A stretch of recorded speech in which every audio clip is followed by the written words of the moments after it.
and welcome to the second webinar that is organized under the banner of IEEE UIT Student Branch and IEEE PAF Keith Student Branch. Today, we have with us Dr. Mohammad Atif Tahir, who had received his PhD from School of Computer Science and Engineering at Queen University, Belfast, UK, MSc in Computer Science from King Fahd University, Dhahran, Saudi Arabia, and B in Computer System Engineering from NED University of Engineering and Technology. He is also Academic Fellow of UK Higher Education. He is currently working as a professor in School of Computer Science, FAST University, Karachi campus, Pakistan. Before joining FAST, he was working as a senior lecturer at Northumbria University, United Kingdom. He has authored and co-authored more than 60 publications in top quality journals, including IEEE Transactions on Pattern Analysis and Machine Intelligence, Pattern Recognition, Journal of Machine Learning Research, IEEE Transaction on Multimedia with total citations more than 2,300 and H-index of 22. Kindly all participants keep your mic muted and turn your videos off. Sir, the platform is yours. Okay, thank you, Rahima. First of all, I would like to thank all of you to invite me in the seminar. It's a great pleasure to actually give a talk to you guys. I hope you are going to enjoy it and you're going to learn a few things from here and there. Okay, I'm just going to take it off. Okay, so I'm going to discuss about ensemble learning and its application today. Ensemble learning is one of the most important fields in machine learning nowadays. It's very simple, like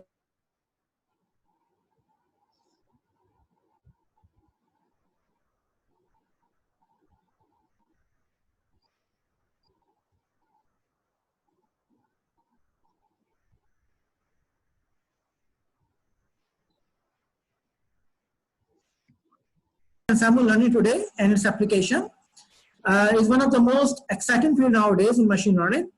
बहुत simple सा concept है that we are trying to combine knowledge from different sources और उन knowledge को कैसे combine करते हैं, that's we are going to study in the ensemble learning technique. So the part A, I'm going to discuss about ensemble learning. So introduction. First I'm going to start with machine learning. What exactly is machine learning? It's a field of study that gives computers ability to learn. So this is the basic definition of machine learning. So this is a very good example here that we have a computer that tries to learn from the, that try to learn by itself. So that's a field of study that gives computer ability to learn, and that's all about machine learning that we can discuss right now. So example, अगर हम इसको देखें, for example, we have a training data here, or exactly we have a test data as well. So here we have a task which is called machine learning, face recognition in the machine learning. And then the experience is going to be here, images or examples, and the performance measure is going to be accuracy. So the basic definition of machine learning, that is Tom Mitchell's definition, is that you must have a task T, and then with the task T, you must have experience, and then also you have some performance measure, for example here accuracy. अगर आपका experience जो है वो जो भी task आप perform कर रहे हैं, if the experience is going to improve over the time, then we can say that this is machine learning that we are talking about. So the basic definition of machine learning is that you must going to learn something or learn a task by some experience. So if you want to improve the experience, then of course you are going to improve the task. For example, in this example, if you are going to show more images to the system, then the system should be able to improve it further. And if it is going to improve it, then that means this is called a machine learning that we are talking about. Okay, so in machine learning, the basic field is supervised learning, that we are going to have a basic definition of supervised learning. But supervised learning means that we are going to learn from the supervised training data.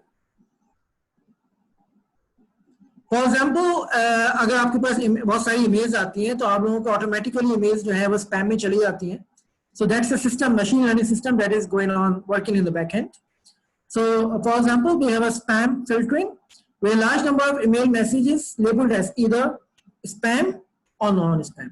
So आपने एक ऐसा system बनाया जो कि basically जो भी email आ रही है उस ईमेल को रीड करके और उसके साथ जो भी इसका इनपुट को ट्रांसफॉर्म करके then it's able to identify whether that email is a spam email or non-spam email.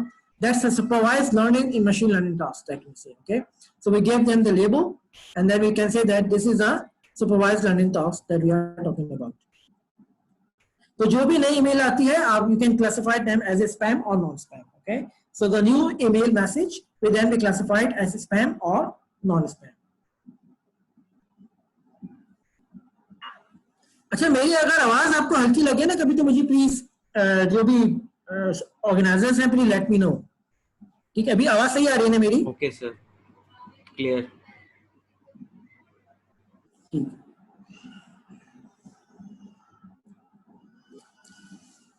सो अगर हम सुपरवाइज्ड लर्निंग की बात करें तो this is a main flow that we can talk about.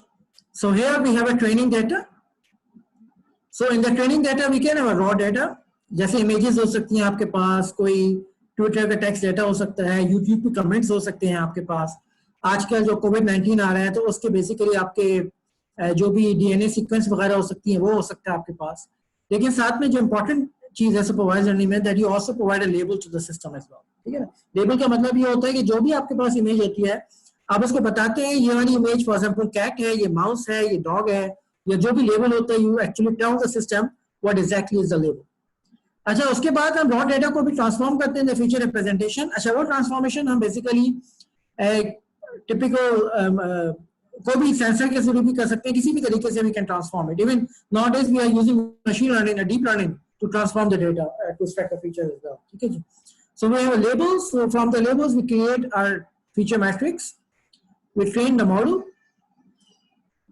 We got the model. Okay, अगर आप model से satisfied हैं तो आप उसको यूज कर लें for the new data, for the test data, test purposes के लिए. If you are not satisfied with the model, what you are going to do, you are going to evaluate it by using some evaluation measure, and then you are going to go back. Okay, so you are going to train the model, and then either you are going to extract it or you train the model. So it depend करता है कि आप exactly क्या system चाह रहे हैं, उसके हिसाब से you can just do it. And then we go to the predicting stage. We have a new data available. Then we have feature extraction. From the feature extraction, we predict it, and then we got the final labels at the end. So this is how it works. So एक दफा अगर model से satisfy हो गया तो आपकी वहां पर ट्रेनिंग खत्म हो गई. You only have a model available. So आपने मॉडल को डायरेक्टली यूज किया for the prediction. So again you have a same data that is going to be arriving here. ठीक है जी. यहाँ पर हमारे पास क्योंकि मल्टीपल डेटा होता है, फॉर एग्जांपल अगर ट्रेनिंग डेटा की बात करें तो ये कैन बी 100 ऑफ सैंपल्स, बहुत सारी इमेजेस हो सकती हैं, तो इस वजह से it going to be a 2 dimension representation. लेकिन न्यू डेटा जो होता है आमतौर पर सिंगल सैंपल होता है, तो इस वजह से it becomes a 1 dimensional vector as well. ठीक है, तो ये तो बेसिकली डेफिनेशन थी हमारी मशीन लर्निंग की, जो बेसिक कॉन्सेप्ट है.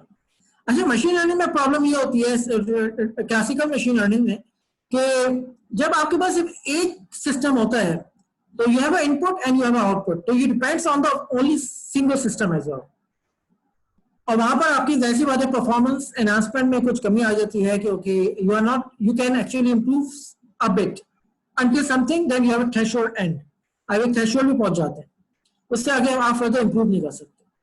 तो एक there is another field in machine learning which is called ensemble learning. तो उसमें क्या करते हैं कि हम instead of using just one model we try to combine knowledge from the different models. ठीक है जी.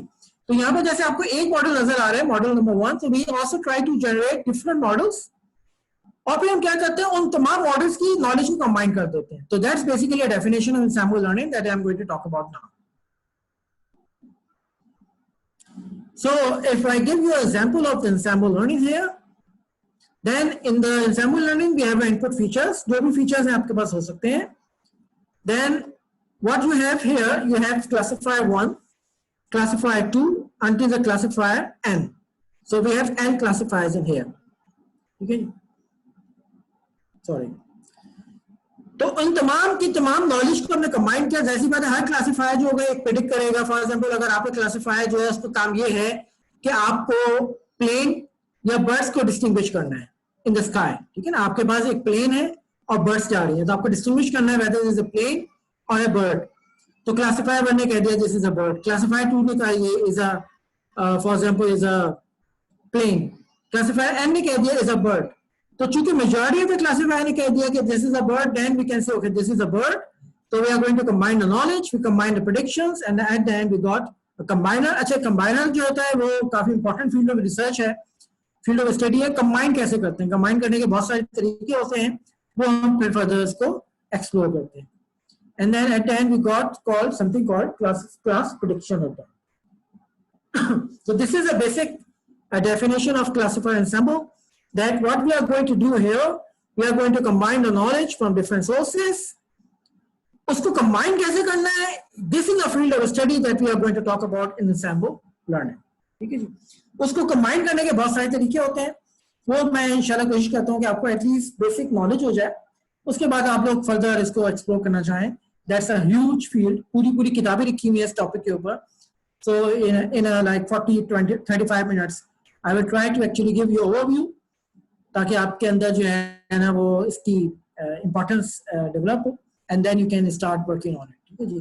ये काफी ज्यादा सॉफ्टवेयर सिस्टम में यूज हो सकता है, क्रिटिकल सिस्टम्स के अंदर यूज हो सकता है. So it's a very good knowledge that can be integrated as a backend knowledge in our software system as well.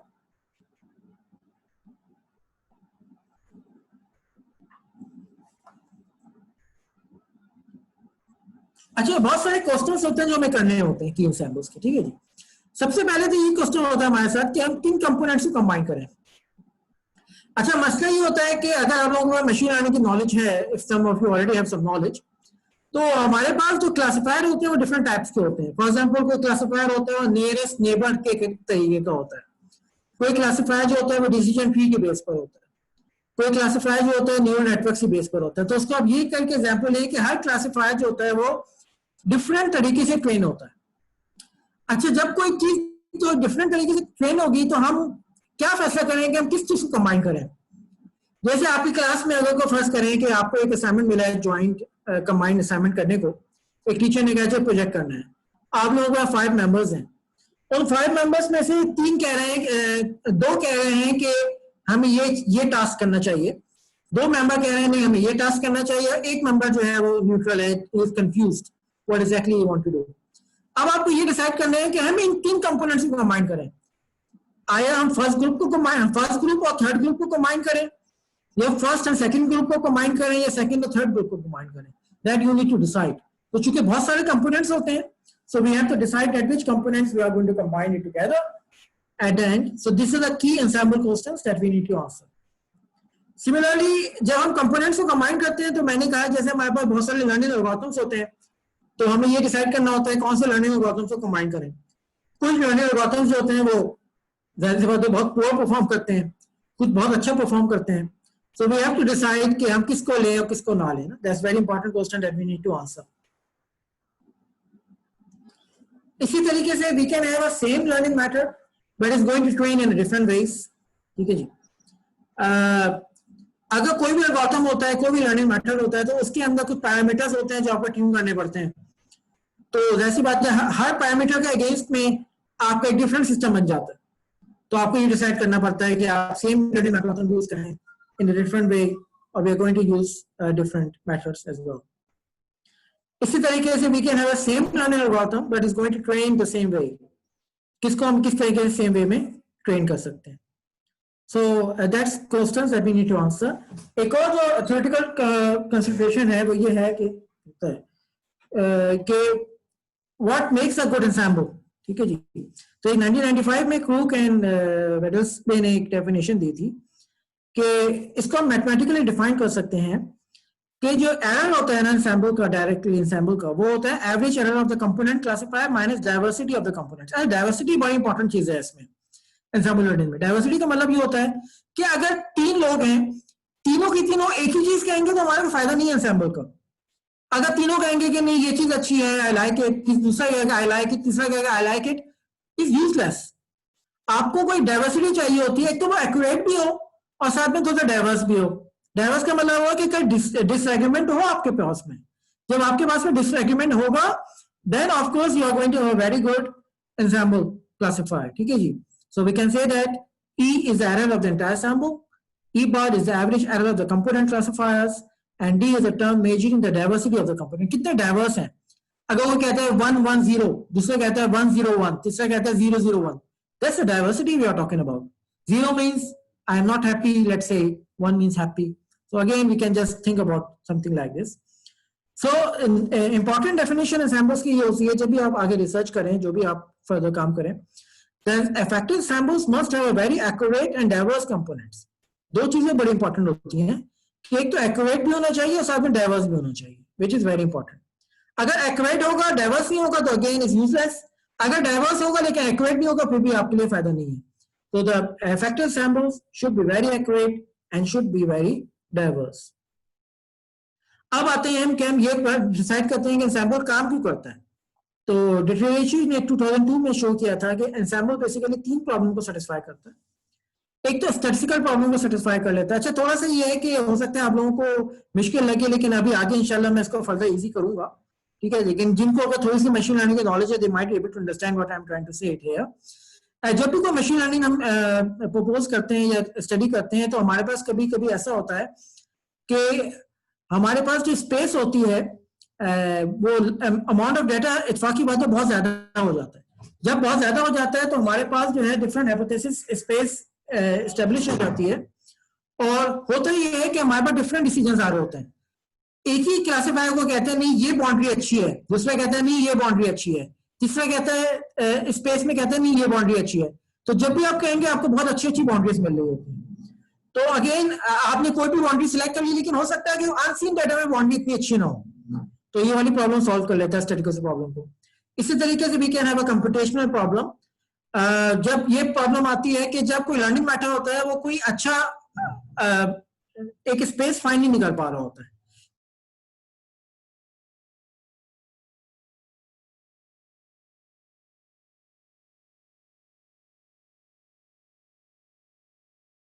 Approximation नहीं आती टारगेट क्लास की. तो ये 3 प्रॉब्लम्स होती हैं जिसको सॉल्व ओवरकम कर लेता है. जिनको थोड़ी सी मशीन लर्निंग की नॉलेज है they can understand it quite easily, लेकिन जिनको नॉलेज नहीं है डोंट वरी, अभी आगे इंशाल्लाह हमारे पास जो एग्जांपल्स आ रही हैं दैट क्वाइट इजी और आपको फर्दर एक्सप्लेन हो जाएगा, ठीक है जी. तो अब हम फ्यूजन टेक्निक्स, अच्छा इसमें जो एंसेम्बल में होती है फ्यूजन सबसे ज्यादा इंपॉर्टेंट चीज होती है. तो फ्यूजन के लिए हमारे पास 2 किस्म की टेक्निक्स होती हैं. एक को हम कहते हैं homogeneous classifiers, that means that we have a same classifier but we are going to train on a different data. इसको हम कहते हैं बैगिंग और बूस्ट. ऐसा बैगिंग जो है ना आजकल बहुत ज्यादा इंपॉर्टेंट फिनोमिना चल रहा है, और जो कि डीप लर्निंग, अगर आपने नाम सुना होगा, डीप लर्निंग के अंदर ज्यादा इंटीग्रेट हो रहा है. और आके जाके दिखाऊंगा मैं कि हम लोगों ने भी रिसर्च की है उसमें हम कैसे बैगिंग को इंटीग्रेट कर रहे हैं. इसी तरीके से we can have heterogeneous classifiers in which we can have a different classifier but is going to be a same training data, ठीक है जी. तो इसके अंदर मेजॉरिटी वोटिंग वगैरह यूज कर लेते हैं, अभी आगे फर्दर डिस्कस करेंगे. इसी तरीके से we can have a combination of both homogeneous and heterogeneous classifiers as well, ठीक है जी. तो what I am trying to say that we can have a homogeneous classifiers in which आपके पास एक ही क्लासिफायर होता है. इसका मतलब ये हुआ कि आपने एक ही मॉडल को लर्न किया, लेकिन वो डिफरेंट ट्रेनिंग डेटा पर लर्न कर रहे हैं, ठीक है जी. हेटेरोजेनियस का मतलब ही, हेटेरो का मतलब ही होता है मल्टीपल. तो again you are going to have a different classifiers but they are going to use the same training data. And then the last one is going to be that we have a combination of both homogeneous and heterogeneous classifiers. ठीक है जी. अच्छा, अब जब homogeneous की बात करते हैं तो उसके अंदर of course we need a voting techniques somehow. तो बहुत सारी voting techniques होती हैं. जैसे हमारे पास होती है majority voting. इसी तरीके से हमारे पास होती है average of probabilities. हमारे पास होती है product of probabilities, minimum probability, maximum probability, medium. अच्छा, majority voting का मतलब ये होता है कि किसी क्लासिफायर ने कहा, मैं कहता हूं कि ये काव है या काव नहीं है, या आप एक कैट को कहते हैं, चले कैट की एग्जांपल ले लें कि आपने एक सिस्टम लर्न करना है कि ये कैट है या नहीं है. तो उसने कहा कैट नहीं है, किसी ने कहा कैट है, तो ये इधर 1 और 0 बोलियन डिसीजन हो गया. क्लासिफायर कह रहा है 0, एक क्लासिफायर कह रहा है 1. तो यहां पर हम कह सकते हैं कि अगर दूसरा क्लासिफायर कहता है 0, तीसरा क्लासिफायर कहता है 1, तो we can say that 101 is equal to majority says 1, so we say 1, ठीक है ना. कभी कभी बहुत सारे सिस्टम ऐसा होता है कि आपका जो क्लासिफायर रिटर्न करता है वो आपको करता है एक हार्ड स्कोर, सॉफ्ट स्कोर. वो आपसे ये कहता है कि I am not sure, I think 60% cat and 40% non cat. इस केस में now you got a probability as well, ठीक है ना. तो आपके पास सिर्फ 1-0 नहीं है, आपके पास प्रोबेबिलिटी डिसीजन भी अवेलेबल है. तो आपने कह दिया ओके ओके, सो यू से 60% but the other person is saying 40% and the other person is saying 45%. So to whom should I trust it? तो आपने कहा ठीक है मैं एवरेज ले लेता हूँ 60 प्लस 40 प्लस 45 डिवाइड बाय 3, अगर 50 से लेस होगा तो नॉन कैट बन जाएगा, अगर 50 से ज्यादा होगा तो is going to be a cat. तो इस तरीके से रिसर्चर्स ने over the time they actually discuss different things and they discuss about average of probabilities, product of probabilities, minimum probability, maximum probability, and then we have something called median. जैसे बहुत simple सी अगर voting technique की बात करें, हमारे 3 classifier हैं यहाँ पर, हमारे पास टेबल मौजूद है। क्लासिफायर 1 ने कहा 1, क्लासिफायर 2 ने कहा 1, क्लासिफायर 3 ने कहा 1, then the majority vote is going to be a 1। इसी तरीके से यहाँ पर हमारे क्लासिफायर 1 ने कहा 0, क्लासिफायर 2 ने कहा 0 एंड क्लासिफायर 3 ने कहा 1, the majority vote is going to be 0। अब आप लोगों के जहन में ये सवाल आ रहा होगा कि हमारे पास अगर 2 मॉडल इवन नंबर होगा तो उस केस में क्या करेंगे। तो इसीलिए बहुत जरूरी है कि आप इवन नंबर को अवॉइड करें। आप हमेशा ऐसा मॉडल लें जो कि एक ऑड नंबर पर हो, 3, 5, 7, 9, 11, 13, ठीक है जी। इवन नंबर लेंगे तो ऑफकोर्स कभी कभी टाई आएगा। अब टाई को स्प्लिट करने के लिए again you have to define a heuristic और बॉटम, तो उसको टाई को ब्रेक करने के लिए, तो again this is a different problem. तो हमेशा कोशिश करें कि you try to get odd number of classifiers at end, ठीक है जी। इसी तरीके से अगर हम एवरेज प्रोबेबिलिटीज की बात करें तो बहुत सिंपल सा कॉन्सेप्ट है ये कि अगर क्लासिफायर 1 कहता है 0.9, क्लासिफायर 2 कहता है 0.5, क्लासिफायर 3 कहता है 0.5, the average is going to be 0.63। This is a formula, C1 plus C2 plus C3 divided by 3. Product, you know that is going to be C1 cross C2 cross C3. Minimum is going to be C1, C2, C3, minimum, maximum and median. अच्छा, इन सब की properties होती है, किसी का फायदा होता है, किसी का नुकसान होता है। अगर आपको मशीन लर्निंग का कोर्स पढ़ेंगे एंसेंबल का तो you will understand it more detail कि एवरेज का क्या फायदा हो सकता है, प्रोडक्ट का क्या फायदा हो सकता है। तो ओवर द टाइम रिसर्चर्स ने डिफरेंट काम किया है और they actually give some recommendation कि कब चीज कब यूज करनी चाहिए।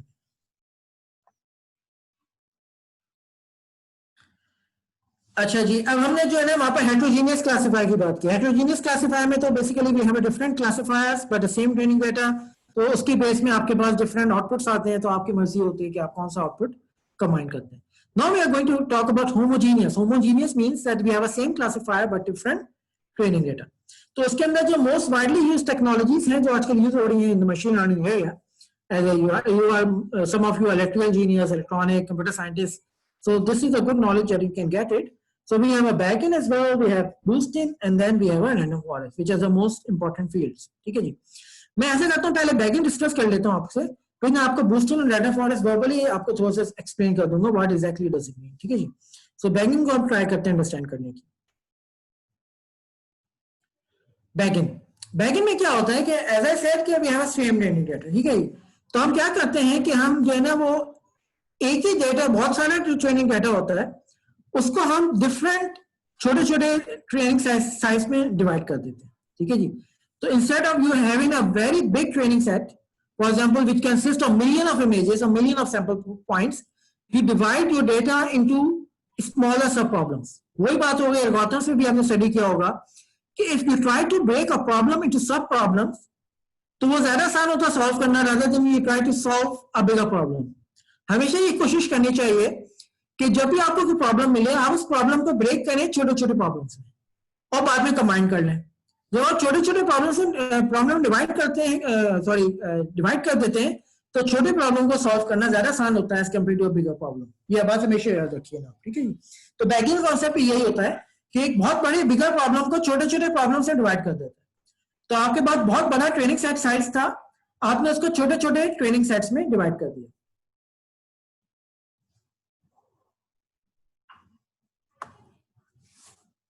And then what we are going to do, we are going to build a classifier for each training set. And then we are going to combine the classifier's prediction.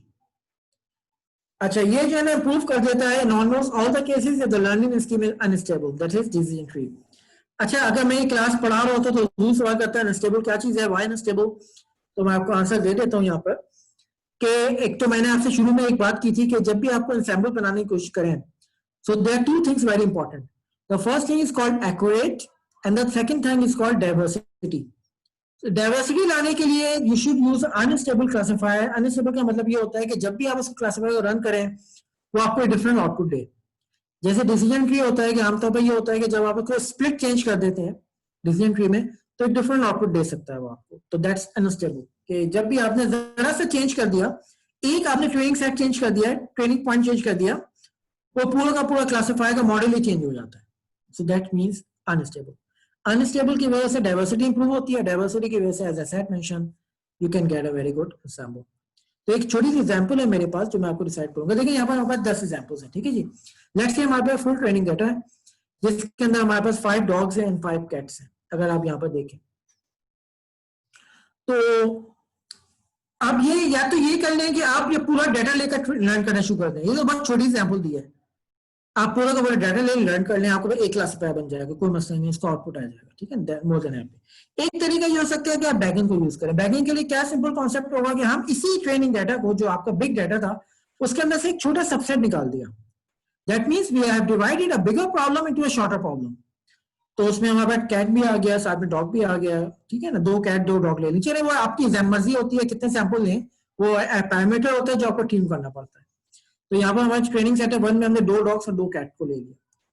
इसी तरीके से हमने भी 2 डैग और 2 कैट को ले लिया। इसी तरीके से हमने बहुत सारे ट्रेनिंग सबसेट्स बना लिए और हर एक को अलग अलग ट्रेन किया, अलग अलग ट्रेन करके उन सबको कंबाइन करके एक आपने बिगर मेजॉरिटी वोटिंग करके आपने डिसीजन ले लिया।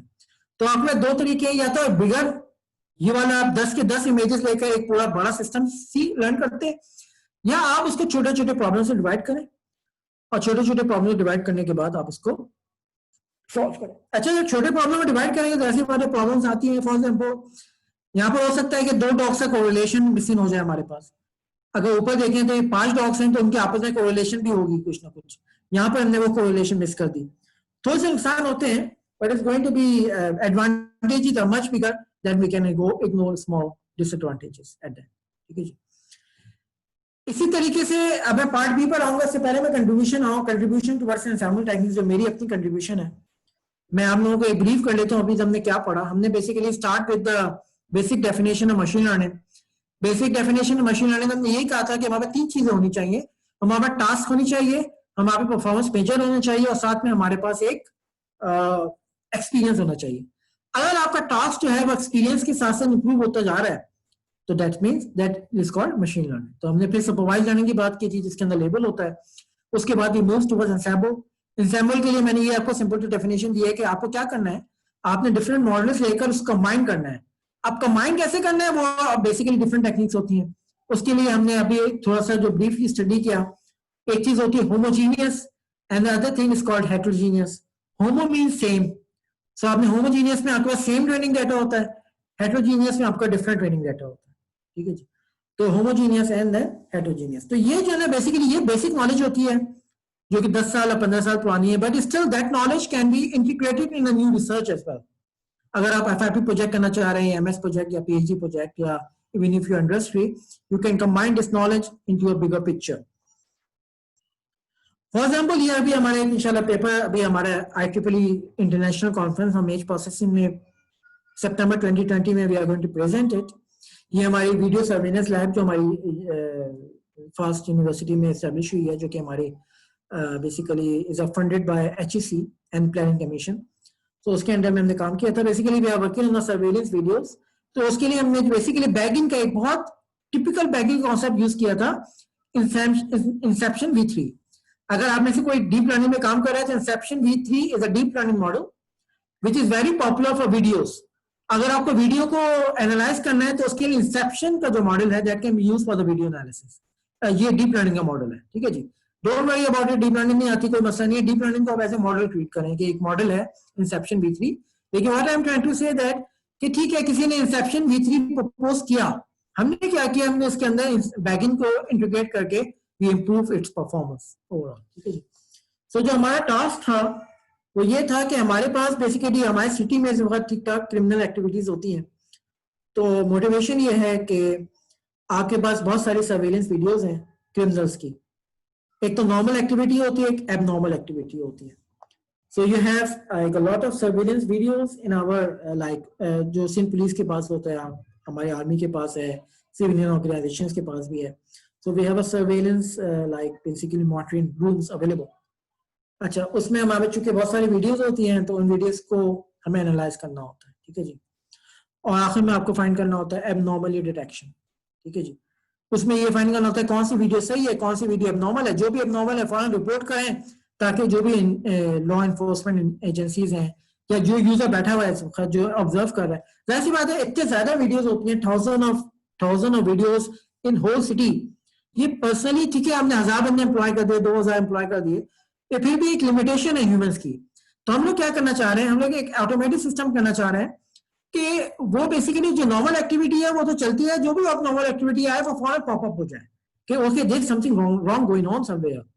तो उसको हम हेल्प करने के लिए we are trying to develop this system. Sindh police के साथ भी हमारी कोलैबोरेशन चल रही है, so we are trying to work in this. तो उसके लिए this is our study that I am talking about.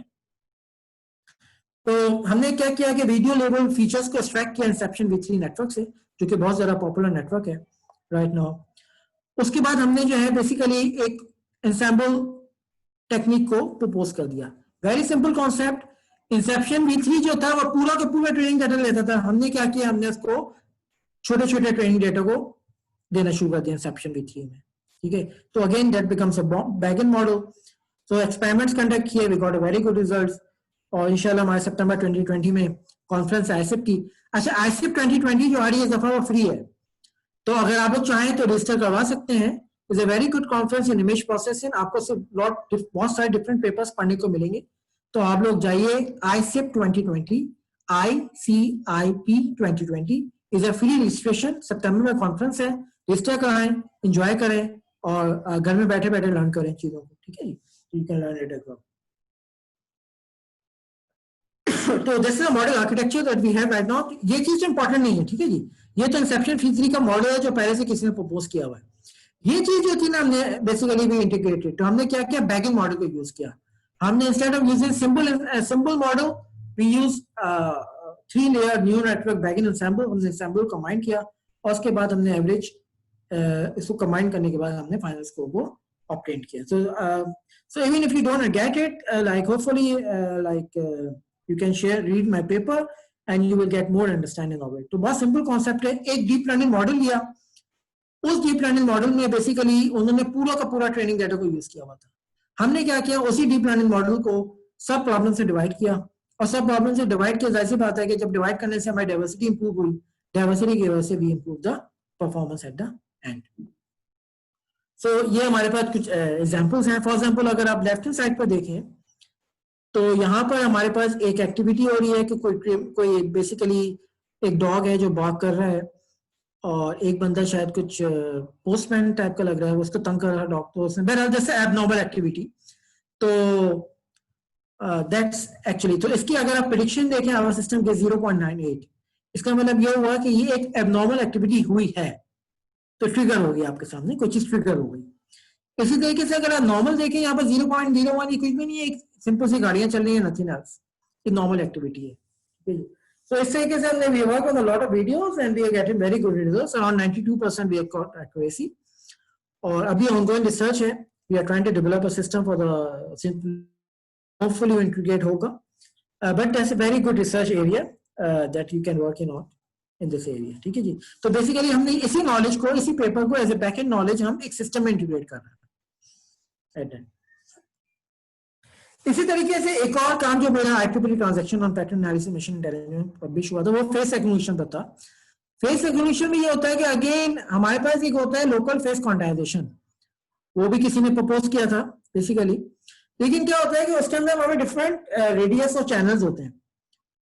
अच्छा, इस की बात है कि जो ऑथर्स थे उन्होंने दे यूज सिंपल वन चैनल। तो मैंने ये किया कि हम लोगों ने ये किया कि हमने we try to combine the knowledge from the various channels, ठीक है ना। तो अगर आप देखें हमारे पास 1 to 8 चैनल्स हैं यहाँ पर, और हर चैनल में कोई ना कोई इन्फॉर्मेशन होती है। अच्छा, एज ए ह्यूमन से आपको लग रहा है ये क्या है, ये तो कोई डॉट डॉट लग रहा है मेरे को ना, लेकिन अगर एक मशीन को देते हैं तो वो पिक्सल, मशीन जो है पिक्सल देख रहा होता है।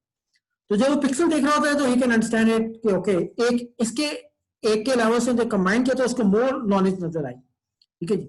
उसको मोर नॉलेज नजर आए तो इससे face recognition system quite improve हो गया। तो अगर आपके पास टाइम हो तो आप please go ahead and read this paper about multi scale local face quantization, ठीक है जी। इसी तरीके से हमारे पास एक और पेपर था IEEE transaction on information security in forensic and security. जो कि मोस्ट लाइकली अभी पब्लिश हुआ है विद इन लास्ट 2 years। इसमें भी हमने ये किया कि हमने नॉलेज को कंबाइन किया। अगेन मैं आपसे ये कह रहा हूँ सैम्पल लर्निंग है, बेसिक नॉलेज हम कंबाइन नहीं कर रहे हैं। तो ये प्रॉब्लम जो है वो है डाटा आइडेंटिफिकेशन की। इसमें ये होता है कि जैसे फर्स्ट करें कि स्पेशली मैंने कोई विल लिखी हाथ से ना, तो आमतौर पर ये हो सकता है विल चेंज हो जाती है। लोग क्या करते हैं कि they actually rewrite they will own, फिर आप में डिस्प्यूट होते हैं, फैमिली में लड़ाई झगड़े शुरू हो जाते हैं। तो उसके लिए हमारे पास एक राइटर आइडेंटिफिकेशन प्रॉब्लम है कि आप अगर हमारे पास उसके पुराने राइटर्स की कुछ हैंड रिटन लेकर आ जाएं, तो हम ये बता सकते हैं कि ये जो उसने लेटर लिखा था ये इसका अपना है या किसी और का है। तो that's something called writer identification problem. तो आपने हाथ से लिखा, जैसे आपने कोई चीज लिखी, तो ये बेसिकली आमतौर पर जो कोर्ट्स वगैरह में बहुत ज्यादा इसकी वो होती है, इंपॉर्टेंस होती है। और हिस्टोरिकली भी जैसे राइटर्स पोएट्स होते थे, तो पोएट्स कहते थे हमने शायरी लिखी, और बाद में कोई दूसरा शायर जो है क्लेम कर लेता है नहीं ये तो मेरी शायरी है। तो that's type of forensic analysis के लिए बहुत ज्यादा इंपॉर्टेंट प्रॉब्लम है ये आइडेंटिफिकेशन के लिए। तो उसके लिए हमने क्या किया था, हमने सिफ्ट और रूट सिफ्ट एक ऑपरेटर्स होते हैं कंप्यूटर विजन के, उनको कंबाइन कर दिया था। कंबाइन करके हमने गॉसियन फिल्टर्स को लगाकर we try to improve the performance. So again, very important task, data identification, machine learning का problem है। Again, you can say that we have used ensemble learning to improve the performance at the end. इसी तरीके से हमने कुछ multi level classification होती है। Multi level का मतलब ये होता है कि आपके पास जैसे फर्स्ट करें कि अभी मुझे एक इमेज है, उसके अंदर एक डॉग है, कैट है और एक टेबल है। या तो आप इमेज के अंदर से डॉग को आइडेंटिफाई कर लें, लेकिन आप जो नई प्रॉब्लम आई है उसको कहते हैं multi label classification. Multi label का मतलब ये होता है कि आप उसी इमेज के अंदर आप तमाम की तमाम चीजें आइडेंटिफाई करें। आप ये भी बताएं कि उस इमेज के अंदर कैट भी है, डॉग भी है और समथिंग एल्स, जो पूरे सीन को डिस्क्राइब करें। आप बेसिकली आपको डिस्क्राइब करना है पूरी वीडियो को, तो उसको हम कहते हैं मल्टी लेबल। तो instead of learning just one class, you are going to learn multiple class simultaneously. इसको हम कहते हैं मल्टी लेबल। तो उसके लिए I propose KDA analysis, stacking का कॉन्सेप्ट यूज किया था। स्टैकिंग भी मशीन लर्निंग का एक बहुत एंसेम्बल लर्निंग का वेरी इंपॉर्टेंट कॉन्सेप्ट। स्टैकिंग में ये होता है कि output from the one model it becomes the input of the another model. ठीक है जी, तो जो भी आउटपुट होता है फर्स्ट मॉडल का वो इनपुट बन जाता है ऑफ द अनदर मॉडल। ठीक है, तो that's basic few of the contributions. You are most welcome to visit my like Google Scholar, और उसमें अगर आपको लगता है कि then we can further discuss it. ठीक है जी। अच्छा, अब हमने एक और काम कर रहे थे, 7 मिनट्स की प्रेजेंटेशन रह गई है। तो हमने फ्लड क्लासिफिकेशन में काफी काम कर रहे हैं using image and text data. इसमें ये होता है कि अक्सर आजकल ये हो रहा है कि कहीं भी फ्लड आता है, जैसे हमारे गांव देहातों में फ्लड आता है, तो we got a lot of social media data. और एक तो आपको सैटेलाइट से डेटा मिल ही रहा होता है, आपको सोशल मीडिया डेटा भी आता है। प्रॉब्लम ये आते हैं सोशल मीडिया डेटा जो होता है, there is a lot of lies as well ना। वो ये कहते हैं फ्लड आया हुआ, लेकिन पता चलता है फ्लड होता नहीं है। तो हमारा मकसद ये है इस रिसर्च का कि हमने बेसिकली सोशल मीडिया टेक्स्ट को और इमेज को कंबाइन करके मालूम करना है कि ये फ्लड सिचुएशन है या नहीं है, इज अ करेक्ट डिस्क्रिप्शन और नॉट डिस्क्रिप्शन। ठीक है जी। तो हम टेक्स्ट को भी कंबाइन करते हैं और साथ में इमेज को भी कंबाइन करते हैं। अगर टेक्स्ट में लिखा हुआ है कि देयर इज नो फ्लड लेकिन इमेज फ्लड की है, what should be do in this task ना। तो that's basically we are working on it. तो basically that's like ensemble of social media text and images can be effective for flood detection। ठीक है जी। तो यही मकसद था हमारा कि अगर फ्लड को डिटेक्ट करना है तो हमने क्या करना है, सोशल मीडिया टेक्स्ट को और इमेजेस को हमने कंबाइन कर देना है। तो ये प्रॉब्लम है, एक मीडिया एवोल्यूशन होती है, 2017 कॉम्पिटिशन हुआ था, आप भी जरा सर्च कर लीजिए जाकर। तो उसके अंदर हमारा सैटेलाइट टास्क है, तो उसके अंदर 2 मेन टास्क थे, वो हमने स्टडी किए। तो जो गोल था हमारा ये था कि हमें कंबाइन करना है सैटेलाइट इमेजरी को सोशल मीडिया से, which is a focus on flood events. ठीक है जी। हमने जो पार्टिसिपेट किया, हमने फ्लड डिटेक्शन में पार्टिसिपेट किया। एक और टास्क था डिजास्टर इमेज रिट्रीवल को, हमने उसे पार्टिसिपेट नहीं किया था। We only participate on flood detection in satellite imagery. तो ये हमारा सिस्टम था, उसके अंदर हमारे पास मेटा डेटा आया था, उसके फीचर्स ट्रैक किए, इसी तरीके से इमेज के हमारे फीचर्स ट्रैक किए। Again we combine the knowledge, we have a classifier and then we got the predicted confidence. So we got 6,000 images, basic set of pre-computed features. We got 2 labels, whether this is a flood or no flood. Again ये जो चीजें होती है ना छोटी छोटी, मतलब इस किस्म के सिस्टम, ये बेसिकली हेल्प करते हैं आपको एक बिगर सिस्टम बनाने के लिए। फॉर एग्जाम्पल अगर हमारे पाकिस्तानी गवर्नमेंट की कोई गवर्नमेंट एजेंसी चाह रही है कि वो एक ऐसा सिस्टम बनाए कि फ्लड वार्निंग सिस्टम हो, तो उस फ्लड वार्निंग सिस्टम के अंदर एक बैकएंड में एक छोटा सा component that can B use this component, कि मशीन लर्निंग के जरिए आइडेंटिफाई करें कि इस जगह पर फ्लड है या नहीं है। ऑल्दो वो एक बिगर पिक्चर पूरे सिस्टम की बनेगी, लेकिन ये चीज भी इंक्लूडेड होगी, और that can be quite helpful as well. तो बहुत सारी फीचर्स थे, हमने यहाँ पे डीप लर्निंग फीचर्स को कंबाइन किया था बेसिक फीचर्स के साथ। सो हमने 2017 में पार्टिसिपेट किया, we were rank 8 out of 11, ठीक है जी। हमने कोई अच्छा परफॉर्म नहीं किया 2017 में। रीजन ये थी कि जमाने में डीप लर्निंग हमें आती नहीं थी, हम डीप लर्निंग लर्न कर रहे थे जमाने में। हमारे सामने जो कॉम्पिटिटर्स थे ब्राजील से, ऑक्सफोर्ड वगैरह से, they are using deep learning, कोई मसला नहीं है। हमने कहा ठीक है, we learn it from there. We again participated in 2018. We ranked 4th out of 9. ठीक है, again we haven't deep learning में नहीं आते, लेकिन हमने feature level representation में improvement लाए थे। In 2019 we again participated, but now we ranked 2nd out of 11. Again now we have used ensemble based deep learning methods. So now we have acquired knowledge. So over the time we acquired the knowledge. 2020 में unfortunately वो suspend हो गया because of the COVID-19. हमारा बिल्कुल इरादा था कि हम participate करते हैं इसमें। So ये कुछ पेपर्स है जो हमारे मीडिया एवेल्युएशन में पब्लिश हुए थे। You can look at it. So in conclusion, I will say that ensemble learning is a very powerful learning. It combines the knowledge from different domains. It's extremely powerful and mostly improves the classification accuracy. And various contributions are discussed in this talk. So if you have any questions, please feel free to ask me. Okay. Thank you very much, sir. It was a very interesting talk. Now the floor is open to questions. If you have any questions, you can please raise your hand and the host will unmute you.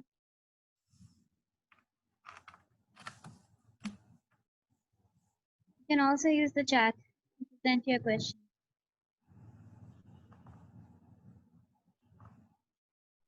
Yes, we have a question from Nahil. Host, can you please unmute him? Yes, sir. I would like to ask that how do we remove the artifacts or the data which is biased using this ensemble learning? अच्छा, आप तो ये कहना चाह रहे हैं कि बायस अगर डाटा होगा तो उसके लिए क्या करेंगे, ये सवाल है आपका, if I understand correctly? Yes. Okay, so very nice question. अच्छा, बायसनेस जो होती है ना, वो डिफरेंट मॉडल्स के लिए डिफरेंट होती है। जैसे अगर आप फर्स्ट करें कि अगर आप KNN क्लासिफायर यूज करेंगे तो वो एक उस मॉडल के लिए कुछ पॉइंट्स में वो बायस हो जाएगा, उस पॉइंट्स के बिल्कुल हो जाता है। I agree with you. यही जो एडवांटेज होता है एंसेंबल लर्निंग का, कि कुछ पॉइंट्स होते हैं बायस हो जाते हैं फॉर सम मॉडल, लेकिन अगर आप कोई और सा मॉडल यूज करेंगे तो वो बायसनेस खत्म हो जाएगी। So that's how it's help you in like improving the biasness as well. तो दो चीजें होती हैं, बायस एंड वेरिएंस। तो वेरिएंस को भी इंप्रूव करता है और साथ में बायस को भी हेल्प कर लेता है अगर कोई डिफरेंट मॉडल जो है उस डेटा पॉइंट पर करेक्टली क्लासिफाई कर ले। तो हो सकता है उस कुछ पॉइंट्स पर ना करे कोई मॉडल, लेकिन उसी पॉइंट पर कोई और मॉडल कर ले, तो उस तरीके से हमारी हेल्प कर सकता है। Thank you very much. Do we have any more questions? One question in chat. What is the difference between ensemble and TensorFlow? Ensemble and TensorFlow, okay. Ensemble learning basically ये तो हमारी यूज होती है to combine the knowledge from different sources ना। TensorFlow जहाँ तक मुझे knowledge है कि that's a framework to develop machine learning deep learning models ना। जो डीप लर्निंग मॉडल्स के प्रोग्रामिंग जो फ्रेमवर्क होता है वो TensorFlow कहते हैं। वो फ्रेमवर्क TensorFlow के अंदर यूज होता है।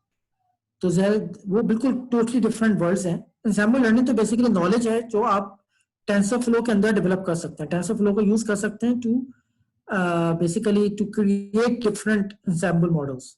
लेकिन TensorFlow जो एक प्रोग्रामिंग मॉडल है, प्रोग्रामिंग पैराडाइम है जो कि यूज होता है to write code in or whatever you can say. One more question in chat. What approach you guys using to extract social media text? Is it web scraping or any API approach? Actually, we are for the text analysis we are using TF-IDSimple. जो भी एक back of word model होता है हम उसको use कर रहे थे सिंपल। हमने डीप लर्निंग को ट्राई किया लेकिन डीप लर्निंग बिल्कुल सक्सेसफुल नहीं रहा उस केस में क्योंकि बहुत ज्यादा नॉइज था।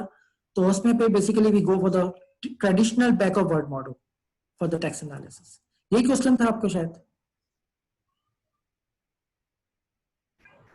Yes, sir. Okay. We have a question from Rahil Siddiqui. Please unmute him. जी Rahil. Yes, the question was mine in the chat. So basically, the question was, as you mentioned about the text that you guys are using from the social media. So I was working on this similar project. It was related to international hotels and etc. For which I had to use social media text and analysis applied deep learning to it. So what approach you guys using to extract the text? Is it any web scraping technique or any API approach? How you are getting the text from different posts, like you showed us it a post from Twitter? Okay, so the whole data was provided by the media evaluation task. So there has a like media evaluated. So if you search media eval, so you will find organization. So that's the media evaluation is there. So they provided all the text, all the social media text to us. We just pre-process it at the end. So we haven't scrapped it, but the organizers give it to us. Like organizers give all the images. Similarly, the organizers give all the text to us. And once we got a text, then we apply a bag of word model to analyze it. We do try deep learning, but deep learning was totally horrible in this scenario. I'm sure Rahil's question is properly answered. If you have any more questions, please raise your hand.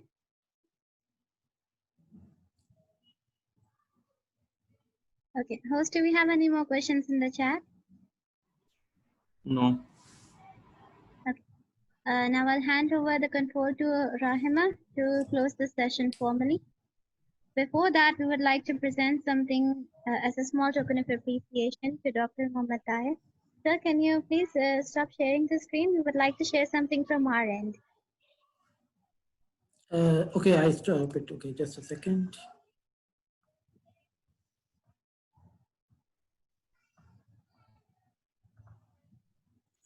Thank you so much, sir. Can you please put up the image?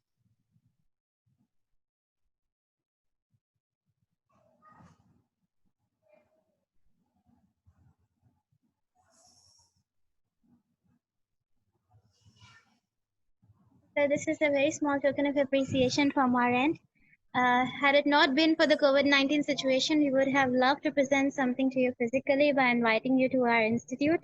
But since this is a virtual event, this is all that we can do for your hard work, your time, and your efforts.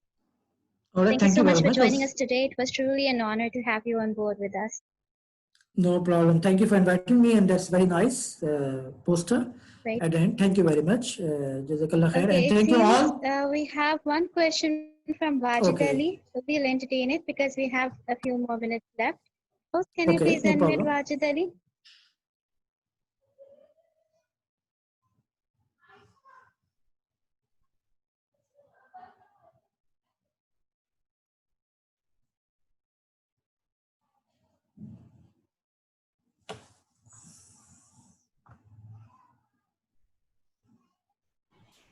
I think he is not available.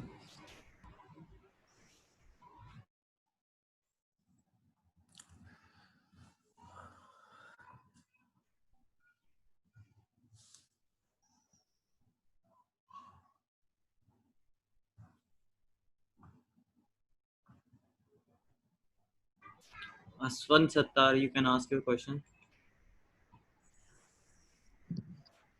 Assalamu alaikum. This is Asfanjar from Post Nawabsha. Sir, I wanted a question that why we learn machine learning and their application as we are doing an engineering. So what's the application of machine learning in our field? In which field, sorry? In engineering. Sorry, I haven't got your question. So you say in engineering.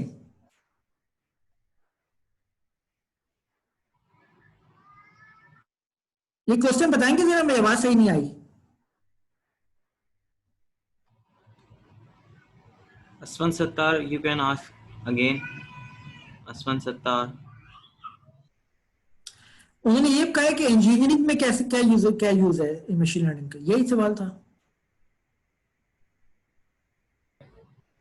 Question is that why we learn machine learning applications.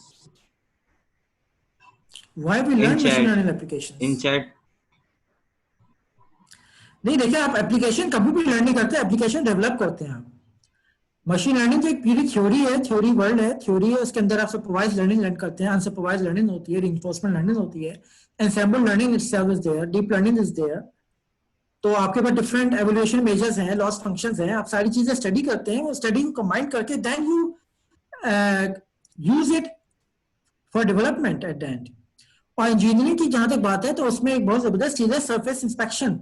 जब भी आप basically कोई चीज product बनाते हैं, जैसे आपकी even गाड़ी का जो है वो कोई पार्ट हो गया, और अगर वो पार्ट अगर उसके सरफेस सही नहीं है तो वो आप पार्ट लगाने की कॉस्ट कितनी ज्यादा होती है गाड़ी में. तो सरफेस इंस्पेक्शन की जो प्रॉब्लम होती है कि सरफेस स्मूथ है या नहीं है, उसके लिए बहुत ज्यादा यूज होती है machine learning.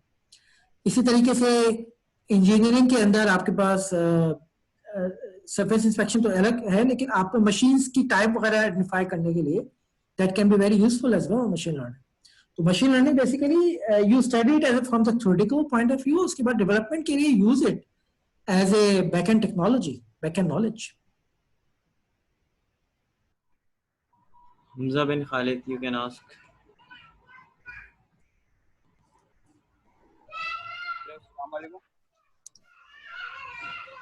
Walaikum Assalam. Sir, I am Hamad from UBIT. Sir, I just want to ask that if we use an assemble of different base model, is it necessary to tune the hyperparameters of all base models to improve the performance of assemble learning? नहीं, जरूरी नहीं है. It's not necessary that you tune all the hyper parameters. लेकिन जो भी parameter आप tune करें हमेशा आप ट्रेनिंग डाटा में करें, not on the test data ना, वो तो आपको पता ही होगा. तो ट्रेनिंग डाटा में जितनी ट्यूनिंग करना चाहे कर लें आप, लेकिन इट्स नॉट वेरी नेसेसरी. कभी कभी ये होता है बगैर ट्यून किए हुए आपकी रिसर्च से पता चल जाता है कि कौन से पैरामीटर्स जो होते हैं अच्छे हैं, तो आप उन्हीं को यूज कर लें. Thank you, sir. Thank you. Rama, please close. Any more questions? I guess there is none. Thank you once again, sir, for this informative webinar. It was our pleasure to have you on board. You will be shared a link for a quiz at the end of the session, and recording will also be provided. And thank you so much. Assalamu alaikum. Thank you all. Thank you आप सब आए माशाल्लाह बच्चे. You try to learn something from it. So hopefully कुछ थोड़ा बहुत learn कर लिया होगा. Otherwise, thank you very much. And then I enjoy a lot. Okay. Thank you very much. Thank you, sir. Thank you, sir. Assalamu alaikum. Assalamu.